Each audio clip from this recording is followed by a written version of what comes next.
Right, so Terry Gilliam film, Zero Theorem. Okay, so here we are. I mean,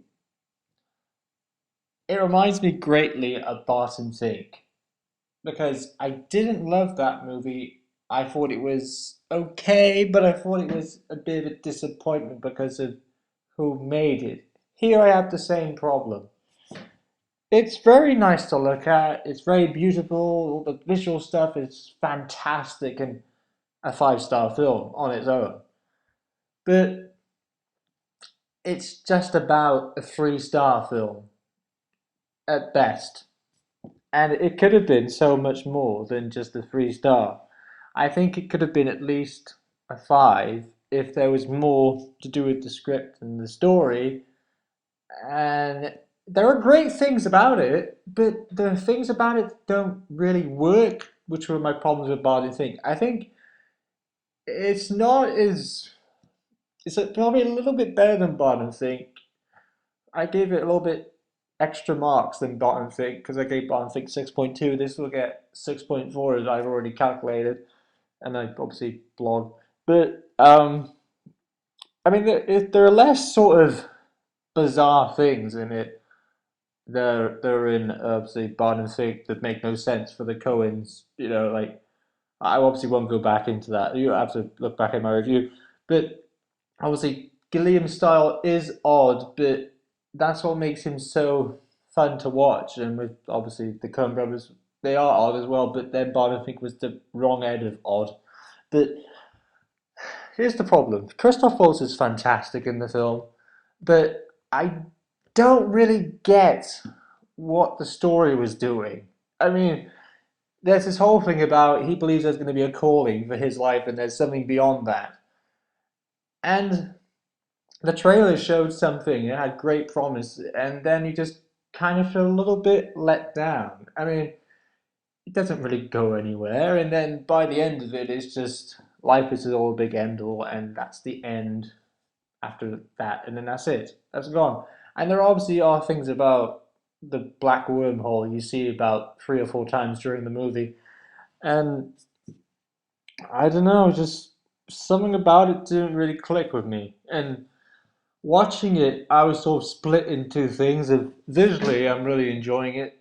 It looks fantastic, and then the other side of it, I want a better story. I want a better story, and that just kept going on throughout the entire movie. It's just like it's enjoyable and likable, but it's not his greatest film, and probably his weakest. I'd have to say.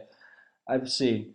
And I have watched a lot of Terry Gilliam stuff and I've enjoyed it. And for my money, I'd even say Dr. Parnassus had a better story than this did. And it actually went somewhere and there was depth and there was stuff in it. It wasn't a perfect film, but at least it had a story and there was like a circle thing that all films need. And this doesn't actually have a story really. And maybe it's not so great that let's confuse the audience of where the film's set. Of like, there's lots of references to British and Britain things, but where is it? Is it set in Britain? Is it set in some place in America?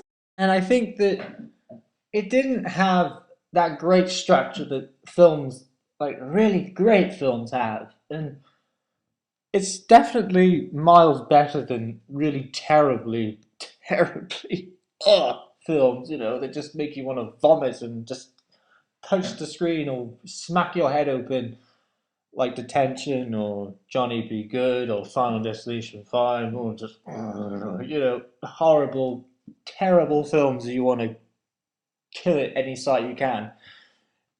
I mean, yes, it's better than those by at least 100% against all of those. But the problem I have is that visually it's terrific, but then story wise, not great. And it lacks that great punch. That really, like those films that are so fantastic, they have a great punch and a kick to them that makes them work. Just like that great big punch that Celine in Underworld does to Marcus at the end of Underworld 2. It needed that punch into the helicopter thing.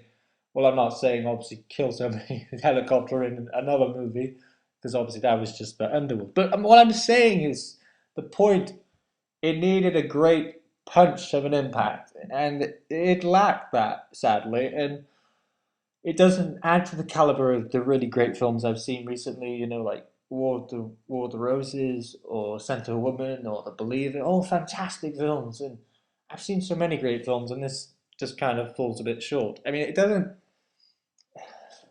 doesn't annoy me as much as the three films that I said I hate, like Detention, Johnny Be Good, or Final Destination 5. But it just lacks something, and it needs more of those great punch impact things I'm on about.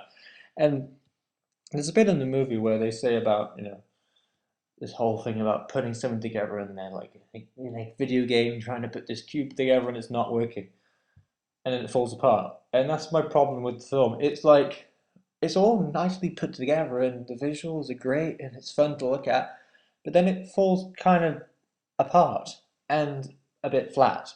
And by the end of it, there is no real great storyline, and then life is the end and we all die. And that's not really the greatest emotionally connective thing. I mean, I don't know how to really explain it, in that it doesn't really work, and that's my problem with the film. And there should be an emotional connection of some sort, but for some reason, it kind of doesn't really work, and that's a problem. So in the end, it's likable, but it's not memorable.